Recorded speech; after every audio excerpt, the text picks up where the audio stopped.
this is not just a supply chain management process. This is something that's mission critical to us. How do we look at all of our assets, whatever they are, people assets, financial assets, physical assets? How do we manage them throughout their life cycle in a way that is effective and efficient, that brings value to the organization? When you invest in your people and your process, you make the gains for the value of the organization. ISO 55000 enabled a culture change in the organization I was working with most recently and across to all of my customers. Keeping in mind all the different stakeholders, the tone at the top from leadership, it takes all that into account as you're developing a strategic asset management plan, because the need is the mission and serving the mission of the organization and the mission of the stakeholder. Companies that are thinking about their external footprint and their relationship with their stakeholders came through the pandemic much better. And it gets back to stakeholder engagement. If you're having conversations, if you're thinking from the perspective of the people who are part of your value, that then you're going to be better prepared for emerging trends and frankly for emerging opportunities, right? It's not just about the environment. And that's one of the things that I just love about this intersection of sustainability and asset management. Meeting needs are so much more than just clean water and clean air. Early on in the pandemic, with the general shutdown, the impact that we saw on the environment was fantastic. But I think we would all agree that that was not sustainable. The social impact, the economic impact was in many ways devastating.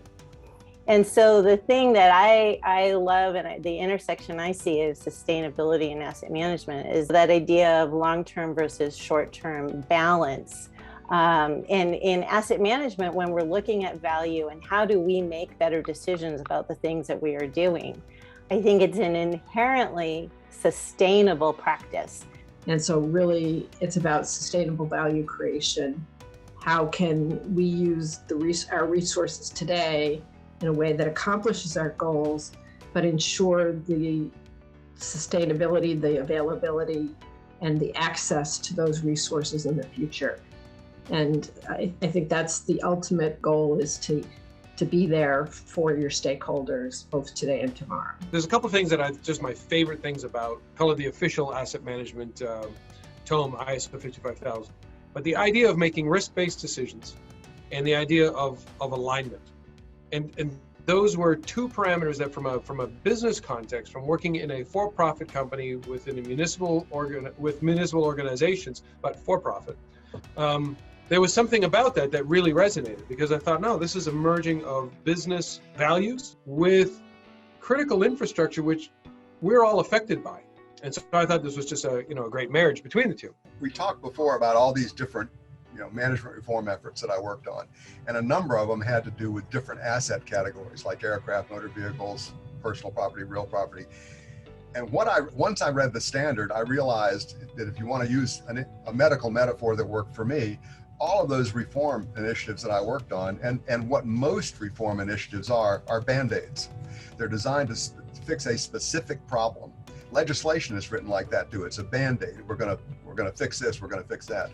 The standard is a lifestyle change, or it's a prescription for a lifestyle change. It's much more comprehensive, and quite frankly, you're still going to have the occasional Band-Aid requirement, but not as many and not as serious. So when we started the NALS, the National Asset Leadership Strategy, it was really with the understanding of the importance that asset management has on achieving national objectives.